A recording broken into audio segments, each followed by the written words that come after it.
In the late 40s of the last century, after a decade of private research involving experiments with binaural beat brainwave frequencies, extrasensory cognition, and rare extracts of a South American vine, Dr. Tomas Rosner perfected a technique whereby one could actually intrude into the psyche and see another's thoughts.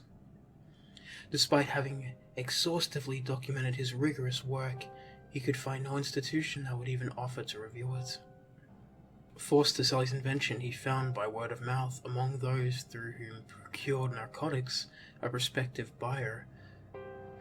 The bête noire of an old New York family, Mr. John M. Dunn, a voyeuristic connoisseur of the supernatural and obscene who had squandered his idle youth in the great libraries of Paris, those catacombs of departed authors, rummaging among their hoards of dusty and obsolete works, a literary ghoul who distributed with profane fingers the charnel houses of decayed philosophies.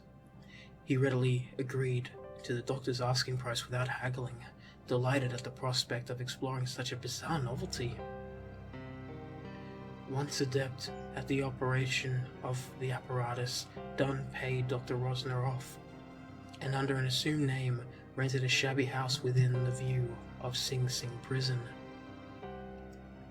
In the timeless nights while the convicts fitfully slept, with the aid of a set of stolen blueprints and his new mind-reading device, he raided their memories cell by cell, at liberty to savor the forbidden thrills of thefts, molestations, moonlit homicides, in secret without remorse or consequence. Within a month, the prisoners, telling each other about the nightmares from which they had all begun abruptly to awaken, discovered they shared striking similarities.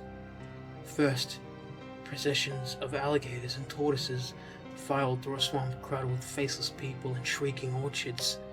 Next, a shadow man at whom they looked directly but could never quite see would watch them in utter stillness from an empty house while invisible hands probed behind their eyes as they had to stand naked, legs locked in place, unable to run away.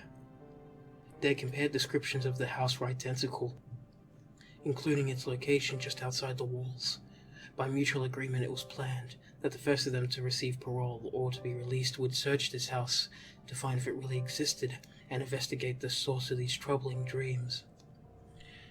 A few days after being freed, their chosen spy was able to inform them with a smuggled message in code that not only was the house real, but he had broken into it at night and found a gaunt, mustached man in a silk smoking jacket, seated bolt upright, head thrust back, both eyes gaping, mouth stuck open in a stiffened gasp, clenched hands gripping the arms of his chair, in front of a scientific machine.